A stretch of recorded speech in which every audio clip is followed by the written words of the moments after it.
चटनी बिल्कुल चाचा के लिए परफेक्ट। मैंने आज नई चटनी बनाई है, जरा चक्कर देखना। वाह बेटा, क्या बनाया है। दादी के हाथों को सलाम, तू भी कमाल का है। चाचा को बताऊंगी। ये ले 10 रुपए। नानकी चाची चली गई, तब भोला चाय वाला आया।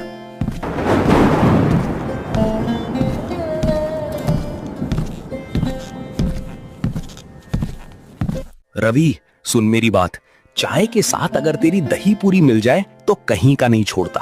लोग कहते हैं भोला की चाय और रवि की दही पूरी यही असली फतेहपुर का नाश्ता है। एक प्लेट देना। और हाँ, मैंने तेरी दादी से कहा है कि मुझे चटपटी चटनी देने को, पर तूने तो मीठी दे दी। कोई बात नहीं, आज मीठा ही सही। भोला काका, अगली बार चटपटी पक्का। लीजिए आपकी प्लेट, 5 रुपए। दोनों ग्राहक चले गए। रवि ने टोकरी देखी, अभी भी 20 प्लेटें बची थीं। बारिश तेज हो गई। रवि ने टोकरी ढकी और बड़बड़ाया। आज मोनी को पेंसिल नहीं दिला पाऊंगा, दादी की दवा भी रुकेगी। दादा ने कहा था एक दिन तू सबको दही पूरी खिलाएगा, पर आज तो क्या करूं, किससे कहूं। तभी एक बूढ़े बाबा वहां आए। उनकी उम्र 80 साल थी। लाठी टेकते हुए चलते थे, कपड़े फटे हुए थे। रवि ने उन्हें देखा तो तुरंत खड़ा हो गया।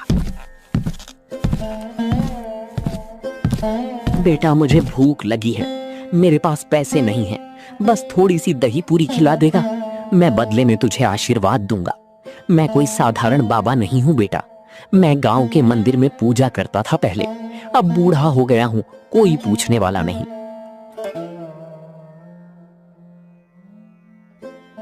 बाबा, पैसे की बात मत कीजिए, आप बैठो यहाँ, मैं आपको 2 प्लेट दही पूरी खिलाता हूँ। आप जितनी चाहो उतना खाओ, मेरे पास जितना है सब आपका है। रवि ने बाबा के लिए ताजी दही पूरी बनाई। बाबा ने धीरे धीरे खाई, आंखों में पानी आ गया। बेटा, तूने आज एक बूढ़े की भूख मिटाई है। मैं तुझे आशीर्वाद देता हूँ कि तू एक दिन बहुत बड़ा आदमी बनेगा। तेरी दही पूरी फतेहपुर से निकलकर पूरे जिले में मशहूर होगी। तेरे ठेले पर ग्राहकों की कतार लगेगी। और हाँ, तू कभी हार मत मानना, भगवान उन्हीं की मदद करता है जो मेहनत करते हैं। धन्यवाद बाबा, आपकी दुआओं से ही सब ठीक होगा। कृपया फिर कभी आना, मैं हमेशा खिलाऊंगा।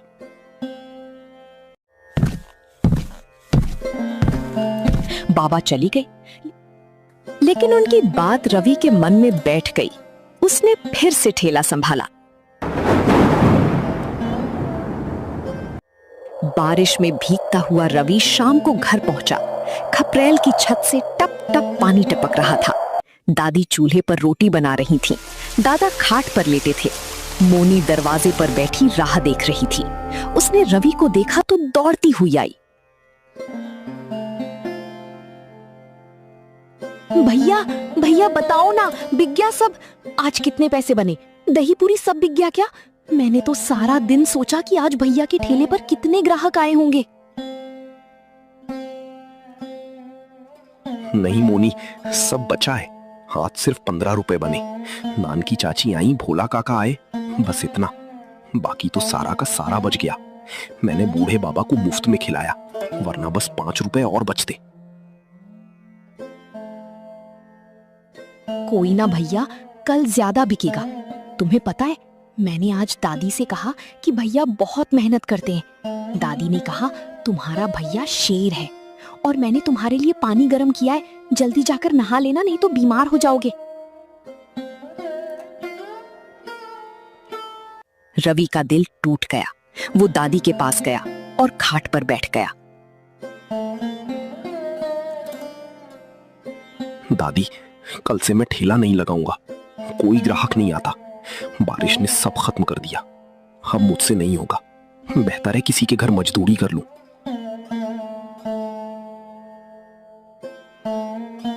अरे बेटा, ये क्या कहा? जीतना पक्का आदमी बनना है तो पहले हारना सीख। ये दही पूरी सिर्फ चबेना नहीं, तेरी जिंदगी की उम्मीद है। तुम्हारे पिताजी ने यही ठेला चलाया था, आज तुम चला रहे हो। एक दिन यही ठेला तुम्हें कामयाबी दिलाएगा। मैं हर रोज भगवान से तुम्हारे लिए दुआ मांगती हूँ। बिकेगा एक दिन, पक्का बिकेगा। मेरी दुआ हमेशा तुम्हारे साथ है। रवि, मेरी बात ध्यान से सुन। देख, बारिश का मतलब ये नहीं कि फसल डूब जाए। बारिश के बाद ही तो खेत हरे होते हैं। बीज को बढ़ने में समय लगता है। तू भी हरा हो जा, बीज मत बन बैरन का। एक दिन तू सबको दही पूरी खिलाएगा।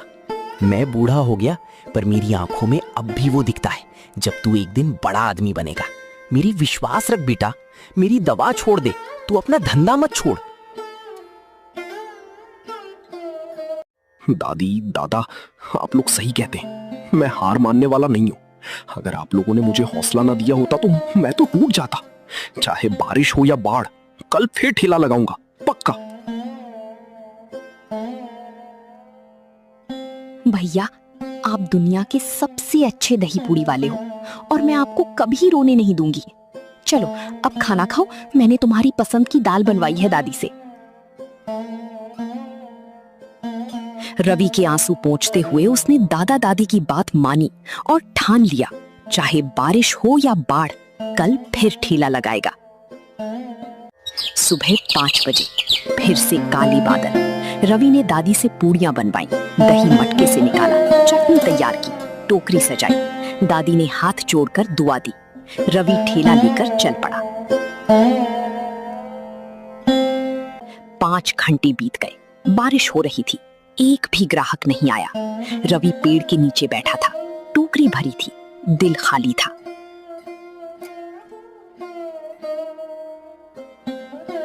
तभी मोनी, जो दादी से मना करके चुपके से आ गई थी, वहां पहुंची। बिना छाते के, बिना चप्पल के, पूरी भीगी हुई, सांस फूल रही थी उसे। तू यहाँ कैसे? इतनी बारिश में भीग जाएगी, तुझे जुकाम हो जाएगा। तू अभी घर चल, दादी डांटेंगी।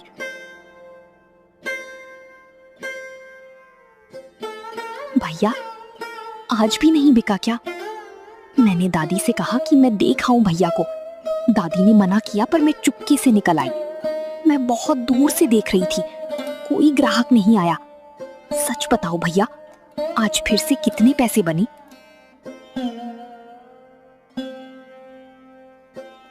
नहीं मोनी, आज भी नहीं, एक भी ग्राहक नहीं आया।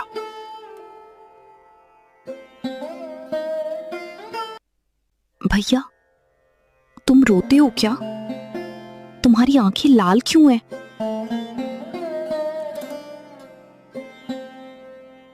नहीं बच्चा, भैया को आंख में धूल लग गई। ये लो, ये पेंसिल तुम्हारे लिए लाया हूं। कल का पैसा बचा था, आज सुबह नान की चाची के यहां से लाया हूं।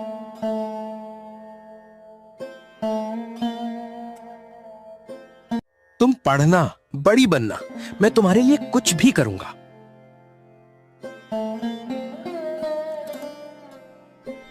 भैया, मुझे पेंसिल नहीं चाहिए, बिल्कुल नहीं चाहिए। मैंने तुमसे झूठ बोला था। मुझे पेंसिल चाहिए थी, पर अब नहीं चाहिए। बस तुम मुस्कुरा दो, बस एक बार मुस्कुरा दो प्लीज भैया। मैं देखना चाहती हूँ तुम्हारी मुस्कान।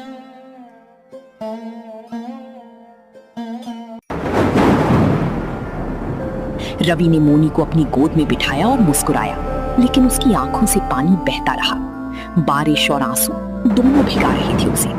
मोनी ने रवि के गालों पर हाथ फेरा और कहा, भैया अब तुम रो मत, मैं यहाँ हूँ। और वो उसकी गोद में चिपक गई। दोनों भाई बहन पेड़ के नीचे बैठी बारिश देखते रहे। बारिश की बूंदें उनके चेहरों पर गिर रही थी, लेकिन अब वे आंसू नहीं थे, वे उम्मीद की बूंदें थी।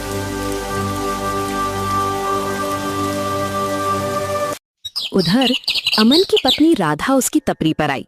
वो गुस्से में थी। उसने देखा कि अमन की चाय की टपरी पर एक भी ग्राहक नहीं बैठा है। सारे लोग रवि के ठेले की तरफ देख रहे थे। अमन, क्या हो रहा है यहाँ? हमारी चाय की टपरी पर कोई नहीं बैठता, हम कैसे गुजारा करेंगे? 2 साल से तू चाय बेच रहा है। पहले कम से कम 30-40 रुपए तो बन ही जाते थे, अब तो मुश्किल से 10 रुपए बनते हैं। वो रवि क्यों यहाँ दही पूरी बेच रहा है? तूने उससे बात क्यों नहीं की? तू कायर है क्या? अपने घर के बारे में सोच।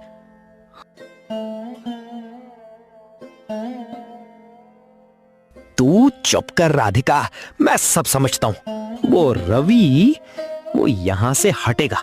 मैंने उसे पहले ही कहा था पर वो नहीं मानता। अब देखता हूँ, कल से उसका ठेला यहाँ नहीं दिखेगा। तू घर जा, मैं संभाल लूंगा। हाँ, तू संभालेगा। पिछले 1 महीने से बोल रहा है। अगर कल तक उसका ठेला ना हटा तो मैं खुद आऊंगी और उससे झगड़ा करूंगी, समझा तूने? हमारे बच्चे को दूध तक नहीं दे पाती मैं उचित से, तू कुछ कर नहीं सकता।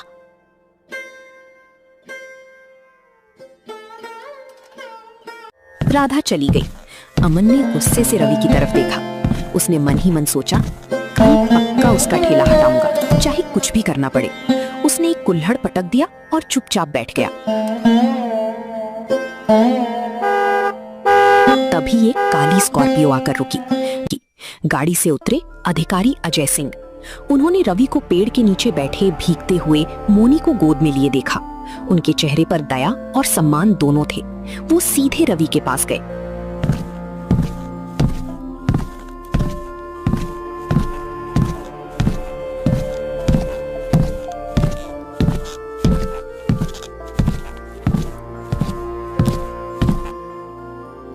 बेटा, तुम बारिश में दही पूरी बेच रहे हो और ये छोटी बच्ची तुम्हारी बहन है, ये भी भीग रही है। तुम्हारे माँ बाप कहाँ हैं? तुम कहाँ रहते हो? क्या यही तुम्हारी जिंदगी है?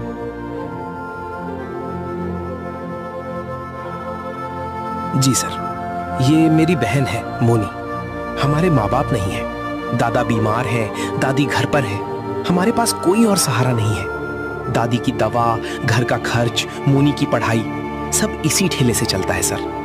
मैं सुबह 4 बजे उठता हूँ, दादी के साथ पूड़ियाँ बनाता हूँ, फिर ठेला लगाता हूँ। बारिश में भी लगाता हूँ क्योंकि भूख बारिश नहीं मानती सर। तुम कितनी बारिश में ठेला लगाते हो, कभी सोचा कि पढ़ाई क्यों नहीं करते? हर दिन सर, चाहे बारिश हो या धूप, चाहे गर्मी हो या सर्दी, मैंने कभी ठेला नहीं छोड़ा। पढ़ाई सर, मैं पढ़ना चाहता हूं। मैंने 5वीं क्लास तक पढ़ा है, पर मेरे पास किताबें नहीं है, ना स्कूल जाने का समय। पर एक बात बता दूं सर, भूख बारिश नहीं मानती और ना ही उम्मीद। मेरी दादी कहती है बिकेगा एक दिन पक्का। मैं उनकी बात मानता हूं।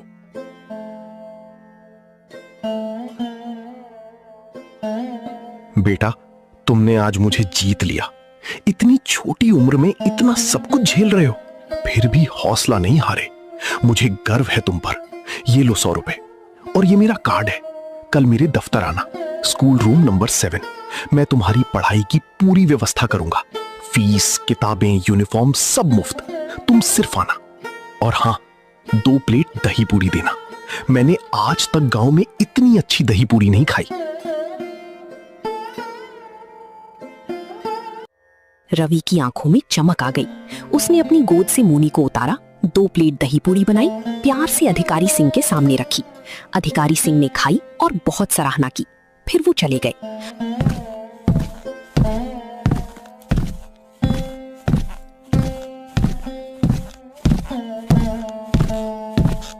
उसके बाद तो मानो ग्राहकों की बाढ़ आ गई। सविता दीदी आई, पप्पू काका आए, मुन्नी नानी आई, यहाँ तक कि कुछ नए लोग भी आ गए।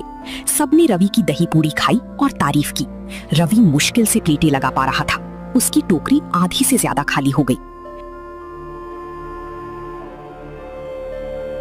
शाम को जब बारिश थोड़ी कम हुई, रवि का पुराना दोस्त बॉक्सर आ गया। वो गांव के दूसरे छोर से आया था। मोटा सा, गोल मटोल, चेहरे पर हमेशा मुस्कान। पूरी बाहें फैलाकर वो रवि की तरफ बढ़ा। अरे रवि, क्या हाल है बेटे? कितने दिनों बाद देखा तुझे। तेरी दही पूरी की खुशबू मेरे घर तक आ रही थी। सच में, मैं दूसरे गांव में था, वहां से ही मुझे तेरी पूरी की याद आ गई। मेरी जान निकल रही थी। दे दे 2 प्लेट, भारी भूख लगी है। आज तो 2 प्लेट से काम नहीं चलेगा, 3 प्लेट दे दे।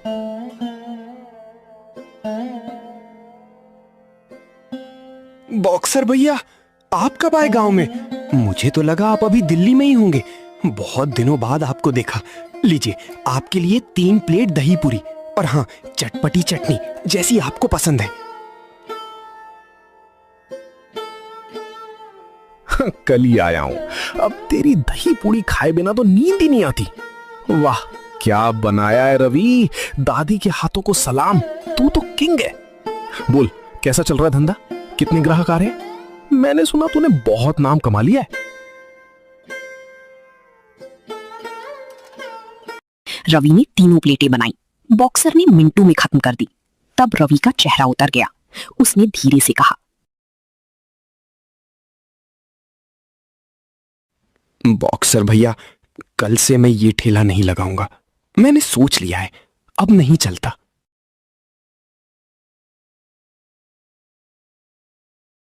क्या क्या कहा तूने? मेरे कानों ने सही सुना? क्यों? क्या हो गया? किसने तुझे रोका? बोल, मैं उससे निपट लूंगा। तू ऐसे कैसे हार मान सकता है?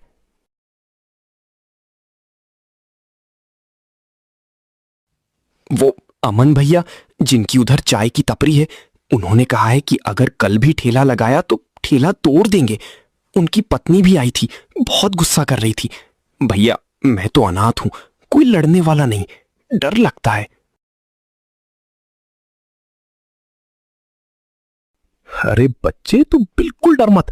तू अनाथ नहीं है, तू मेरा दोस्त है। बॉक्सर भैया है ना तेरे साथ? अभी जाता हूं उससे बात करने। देखता हूं कैसे वो मेरे दोस्त को धमकी देता है। बस यहीं बैठ, 5 मिनट में आया। और हां, अपनी चटपटी चटनी 1 प्लेट अलग रखना, वापस आकर खाऊंगा। बॉक्सर रवि की ओर देखता है, फिर उसके सिर पर हाथ रखता है। बॉक्सर उठा और मुस्कुराते हुए अमन की चाय की टपरी पर गया।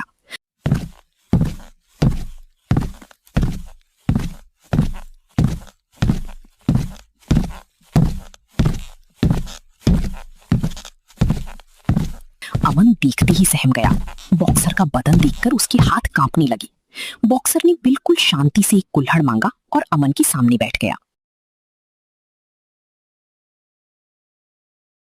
नमस्ते अमन भाई, कैसे हो? एक कुल्हड़ चाय देना। हाँ, मीठी बनाना, मुझे मीठी पसंद है। जी जी सर, लीजिए आपकी चाय। क्या कहना चाहते हैं सर? कोई गलती हो गई हो तो माफ कर देना। सुनो अमन, मैं रवि का दोस्त हूं, बचपन का दोस्त। और मैंने सुना है तुमने उसे धमकी दी कि ठेला हटा ले वरना ठेला तोड़ दोगे। क्या ये सच है? सर, वो मेरी चाय नहीं बिकती। जब से रवि ने दही पूरी बेचनी शुरू की है, मेरे सारे ग्राहक उसी के पास चले गए हैं। मेरी पत्नी रोज लड़ती है, घर का खर्च नहीं चलता। मैं तंग आ गया हूं सर। मैंने बस डराने के लिए कहा था, सच में नहीं तोड़ता। अमन भाई, मैं तुमसे लड़ने नहीं आया हूं, मैं तुमसे बात करने आया हूं। देखो, रवि अनाथ है, उसके माँ बाप नहीं है। उसका पूरा परिवार, बीमार दादा, बूढ़ी दादी, छोटी बहन, इसी एक ठेले पर चलता है। अगर वो यहां से हट गया तो उसका क्या होगा? क्या तुम उसके परिवार को खाना खिलाओगे? जरा सोचो।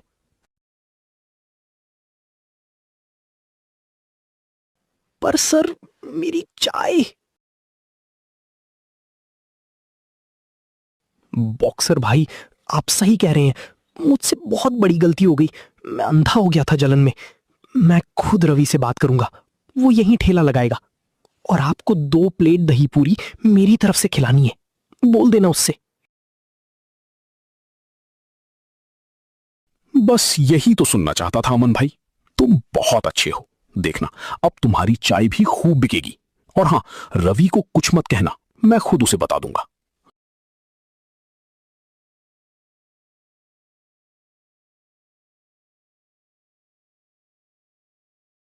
बॉक्सर की बात सुनकर अमन की आंखों में आंसू आ गए। उसने हाथ जोड़ लिए। बॉक्सर ने हंसती हुई अमन की पीठ थपथपाई।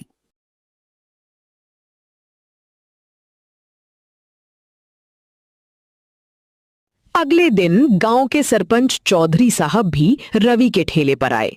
उन्होंने रवि की दही पूरी खाई और बहुत खुश हुए।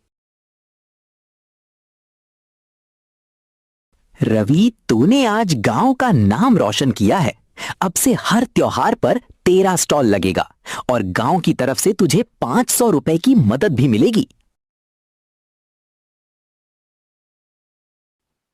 धन्यवाद चौधरी साहब। त्योहार के दिन पूरे गांव में उत्सव था। रवि के ठेले पर ग्राहकों की कतार लग गई। अमन भी खुश था, उसकी चाय भी चल रही थी। दोनों एक दूसरे को देखकर मुस्कुरा रहे थे। फतेहपुर का वो मोड़ अब खुशियों का मोड़ कहलाने लगा। उस शाम रवि घर पहुंचा। उसकी टोकरी बिल्कुल खाली थी। मोनी दरवाजे पर दौड़ी, उसकी आंखों में खुशी के आंसू थी।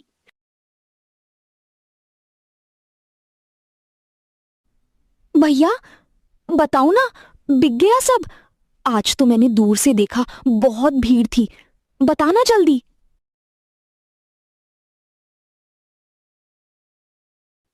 हाँ मोनी, आज सब बिक गया, सब। और अब रोज बिकेगा। और देख, तुम्हारे लिए नई पेंसिलें, कॉपियां और एक नई ड्रेस भी लाया हूं। मेरा बेटा बहादुर है, मुझे पता था बिकेगा एक दिन। मेरी दुआएं हमेशा तुम्हारे साथ हैं।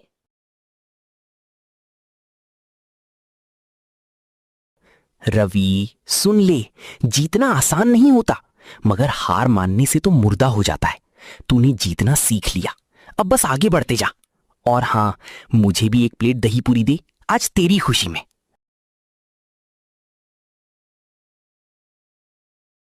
उस रात बारिश थम गई। फतेहपुर के आसमान से बादल हट गई, लेकिन रवि के घर में खुशियों की बूंदी अभी भी बरस रही थी।